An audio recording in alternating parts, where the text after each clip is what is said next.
جب مجھے ہوش آیا تو میں شمع کے کمرے میں تھا۔ میں نے کہا، یہ میں یہاں کیسے پہنچ گیا؟ اتنے میں شمع کمرے میں داخل ہوئی اور کہنے لگی، تم تو بہت بدماش ہو، رات نشے کی حالت میں میرے کمرے میں پہنچ گئے اور اب آگے کیا بتاؤں؟ میں گھبرا گیا اور کہا، نہیں نہیں، مجھے تو ہوش ہی نہیں تھا۔ شمع کہنے لگی، فکر نہ کرو، میں روہیل کو نہیں بتاؤں گی۔ میں پریشانی کے عالم میں گھر واپس آ گیا۔ میرے والد مجھے بلاتے تک نہیں تھے۔ میں بھی کوشش کرتا کہ ان سے سامنا نہ ہو۔ ماں مجھے سمجھاتی رہتی تھی، مگر میں اب اس کے سمجھانے سے بہت دور نکل کے چکا تھا۔ ایک دن روہیل مجھے شمع کی کوٹھی پر لے گیا۔ رستے میں وہ خاموش رہا، اس کے چہرے پر غصے کے آثار تھے اور وہ کچھ بول بھی نہیں رہا تھا، حالانکہ میں نے 2 3 دفعہ پوچھا بھی تھا۔ جب کوٹھی پر پہنچے تو مجھے لے کر شمع کے کمرے میں لے گیا، جہاں اس کی نائکا ماں بھی موجود تھی، اور مجھے دیکھتے ہی غصے سے اٹھی اور میرے منہ پر 2 4 تھپڑ مار دیے اور کہنے لگی، تجھے شرم نہیں آئی؟ دوست کی محبوبہ پر ہی ہاتھ صاف کر لیے۔ اتنا شراب نے تجھے عقل کا اندھا کر دیا تھا؟ روہیل کے سامنے میری بات کھلی تو مجھے اور زیادہ شرمندگی آئی۔ نائکا کہنے لگی، اب شمع کا پاؤں بھاری ہو گیا ہے، تمہارے کرتوت کی وجہ سے۔ میں نے کہا، یہ نہیں ہو سکتا۔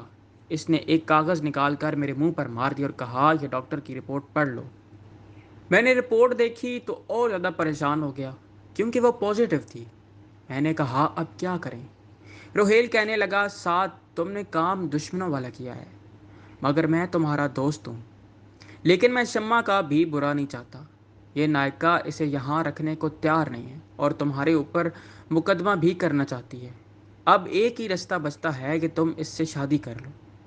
یہ بات سن کر مجھے ایسا لگا جیسے مجھے بچھو نے ڈنک مار دیا ہو۔ میں نے کہا، یہ نہیں ہو سکتا۔ نائکا نے میرا گریبان پکڑ لیا اور مجھے مارنے لگی۔ وہ چیخ چیخ کر کہہ رہی تھی، میں تم پر مقدمہ کروا کر تمہیں جیل بھیجوں گی۔ اس نے ایک تھانے دار کو بھی بلا رکھا تھا، جس نے مجھے قانونی دفعات بتائیں اور کہا، بچو، پہلے تو تجھ پر ریپ کا کیس ہوگا اور باقی تیری زندگی اب جیل میں ہی گزرے گی۔ میں نے بے بسی سے روہیل کی طرف دیکھا تو اس نے کہا کہ سعد، اگر میں فیصلہ کروں تو مانے گا؟ میں نے تھوک نکلتے ہوئے کہا، ہاں۔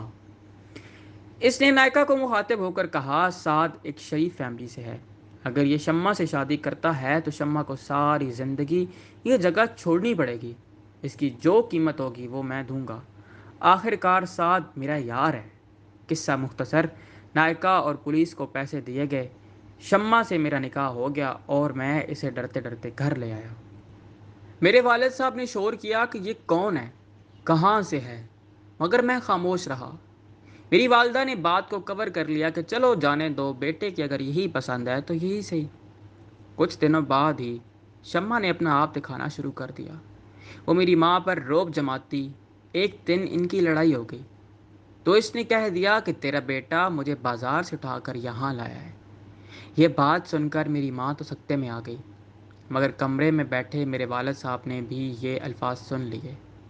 اس شریف انسان کے لیے یہ الفاظ قیامت سے کم نہیں تھے۔ انہیں ہارٹ اٹیک آیا اور ان کو مجھ جیسے بیٹے کی اذیت سے چھٹکارا مل گیا اور وہ خالق حقیقی کی بارگاہ میں پہنچ گئے۔ میری بہنوں نے مجھ سے تعلق توڑ لیا اور ایک دن میری بڑی بہن ماں کو بھی اپنے ساتھ گھر لے گئی۔ اب شمع کو گھر کھلا مل گیا تھا۔ میں روہیل کے کارخانے میں منشی کی جاب کرتا تھا۔ روہیل اب اکثر میری موجودگی میں بھی میرے گھر آنا شروع ہو گیا۔ اسی دوران شمع کی ڈلیوری ہوئی اور ہمارے گھر بیٹا پیدا ہوا۔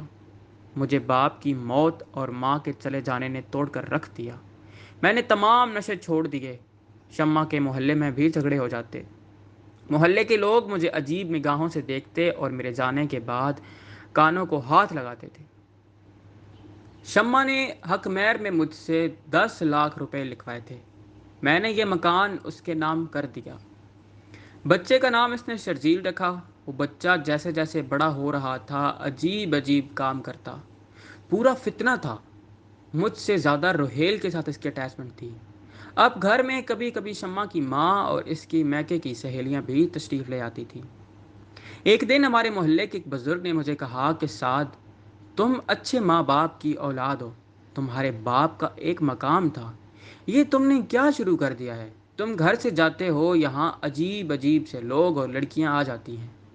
میں تم سے یہ کہنا نہیں چاہتا تھا، مگر تمہاری بیوی نے یہاں شاید کوئی دھندا کھول رکھا ہے۔ میں اتنی کڑوی بات سن کر بھی خاموش ہو گیا۔ مجھے بھی شک تھا کہ شمع نے اپنے خاندانی کام پھر شروع کر دیے، لیکن میرے پاس ثبوت نہیں تھا۔ مجھے اپنے گھر والے یاد آتے۔ اس گھر میں میری بہنیں رہتی تھیں، وہ 5 وقت کی نماز پڑھتی تھیں۔ میرے والدین تہجد گزار تھے اور میری وجہ سے اس عورت نے یہاں چکلا کھول لیا تھا۔ شرجیل ہمارا بچہ جیسے جیسے بڑا ہو رہا تھا، محلے کی لڑکیوں کو تنگ کرتا، لڑائی جھگڑے کرتا، مسجد میں نمازیوں کو گالیاں دیتا۔ وہ جیسے جیسے بڑا ہو رہا تھا، اس کی شکل روہیل سے مل رہی تھی۔ روہیل اس سے بہت محبت کرتا تھا اور اس کو اچھے اسکول میں داخل کرایا اور اس کے سارے خرچے اٹھاتا تھا۔ اسی دوران میری ماں بھی مر گئی۔ مجھے کسی نے جنازے پر بھی نہیں بلایا۔ میں اب تنہا خاموش رہتا، کبھی کبھار والدین کی قبروں پر چلا جاتا اور معافیاں مانگتا رہتا تھا۔ ایک دن میں گھر میں آیا تو دروازہ کھلا تھا۔ اندر بیڈ روم سے روہیل کے ہنسنے کی آوازیں آ رہی تھیں، جو شمع سے باتیں کر رہا تھا۔ اس نے پوچھا کہ سعد کب آئے گا؟ شمع ہنس کر کہنے لگی وہ کہیں قبرستان میں بیٹھا ہوگا، ماں باپ کی قبر پر معافیاں مانگ رہا ہوگا۔ ویسے تم نے اس بیچارے کی زندگی برباد کر دی۔ شرجیل تمہارا پاپ تھا جو تم نے سعد پر تھوپ دیا۔ میری ماں نے اس کو شراب پلائی، میرے کمرے میں لٹا دیا اور یوں اس کو بلیک میل کیا۔ ہم وہاں کوٹھی سے نکل آئے، مگر پھر بھی ہم یہاں ساری زندگی اکٹھے رہے۔ سعد بیچارہ تو گھگو کا گھگو ہے۔ روہیل ہنسا اور کہنے لگا جب اپنی اوقات سے بڑے لوگوں میں بیٹھو اور ان کی نقل کرو تو یہ تو پھر ہوتا ہے۔ میں خاموشی سے واپس ہو گیا۔ میرے دماغ میں طوفان چل رہے تھے۔ میں کارخانے میں آیا۔ رات کو وہاں سیکیورٹی گارڈ ہوتا تھا جس کے پاس پمپ ایکشن گن ہوتی تھی۔ میں جب وہاں پہنچا تو وہ بہت حیران ہوا۔ میں نے اسے کہا کوئی ضروری کام ہے۔ وہ میرے ساتھ اندر گیا تو میں نے ایک اینٹ اٹھا کر اس کے سر میں مار دی۔ وہ بے ہوش ہو گیا۔ میں نے ایک رسی سے اس کو باندھ دیا اور اس کی گن اٹھا کر موٹر سائیکل پر گھر پہنچ گیا۔ میں نے کہیں پڑھ رکھا تھا کہ بہت ساری چیزیں پانی سے پاک ہو جاتی ہیں، لیکن کچھ چیزوں کو خون پاک کرتا ہے تو کچھ کو آگ۔ میں کمرے میں پہنچا جہاں شمع، روہیل اور شرجیل بیٹھے تھے۔ تو میں نے پہلا فائر کیا تو روہیل کے منہ پر فائر لگا۔ کارتوس کے چھروں سے اس کا چہرہ اور سر اڑ گیا۔ شمع ڈر رہی تھی اور معافیاں مانگ رہی تھی۔ وہ کہہ رہی تھی مجھے معاف کر دو، اپنے بیٹے کا تو لحاظ کرو۔ اس نے شرجیل کو آگے کیا، مگر میں نے ٹریگر دبا دیا۔ شرجیل کی چھاتی میں فائر لگا اور وہ چیخ مار کر وہیں پر گر گیا۔ شمع چیخ مار کر میری طرف جھپٹی، مگر میں نے اس کی طرف گن کر کے ٹریگر دبا دیا۔ وہ چیختی ہوئی پیچھے گر گئی۔ میں نے ایک ایک فائر اور سب پر کیا اور پھر موٹر سائیکل کی ٹنکی سے پٹرول نکالا اور لاشوں پر پھینک کر ان سب کو آگ لگا دی۔ میں گھر سے باہر نکل آیا۔ پورے گھر میں آگ پھیل چکی تھی۔ محلے کے لوگ چیخ رہے تھے مگر مجھے کوئی پرواہ نہیں تھی۔ میں باہر بیٹھا تھا، کسی نے فائر بریگیڈ کو فون کر دیا اور پولیس بھی پہنچ گئی، تو میں نے ان کے سامنے سرنڈر کر دیا۔ مجھ پر مقدمہ چلا اور عمر قید کی سزا ہو گئی۔ پچھلے 15 سال سے میں 5 وقت کا نمازی ہوں، تہجد پڑھتا ہوں، سارا دن روزہ رکھتا ہوں، ہر قیدی کی مدد کرتا ہوں۔ جیل پولیس والے میرا بہت حیا کرتے ہیں کیونکہ میں بالکل بے ضرر انسان بن چکا ہوں، لیکن میری معافی نہیں ہوئی۔ مزید 2 سال گزرے تو ایک دن میری ماں میرے خواب میں آئی۔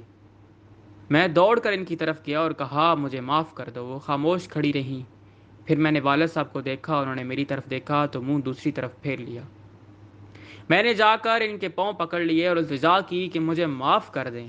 میں نے آپ کا دل دکھایا، آپ معاف نہیں کرو گے تو اللہ بھی مجھے معاف نہیں کرے گا۔ میں نے بہت سزا بھگت لی، خدا کے لیے معاف کر دیں۔ ماں تو پھر ماں ہوتی ہے نا۔ میری ماں آگے بڑھی، میرے باپ کی سفارش کی کہ اب اسے معافی دے دیں، اس نے بہت سزا بھگت لی ہے۔ میرے باپ نے مجھے اٹھایا اور کہا بے جا لاڈ پیار نے تمہیں بگاڑ دیا، پھر غلط سنگت نے تمہیں اس مقام پر پہنچا دیا، جو تمہاری سزا تمام ہو گئی ہے۔ میری آنکھ کھلی تو مجھے بہت سکون ملا۔ میری آنکھوں سے آنسو جاری تھے۔ مجھے اچھے رویے کی وجہ سے میری سزا میں مجھے بہت معافیاں ملی تھیں اور میری عمر قید پوری ہو چکی تھی، مگر میں اس چھوٹی جیل سے باہر کی بڑی جیل میں نہیں جانا چاہتا تھا۔ سوچ رہا ہوں کہ رہا ہو کر کدھر جاؤں گا۔ عباس حمدانی۔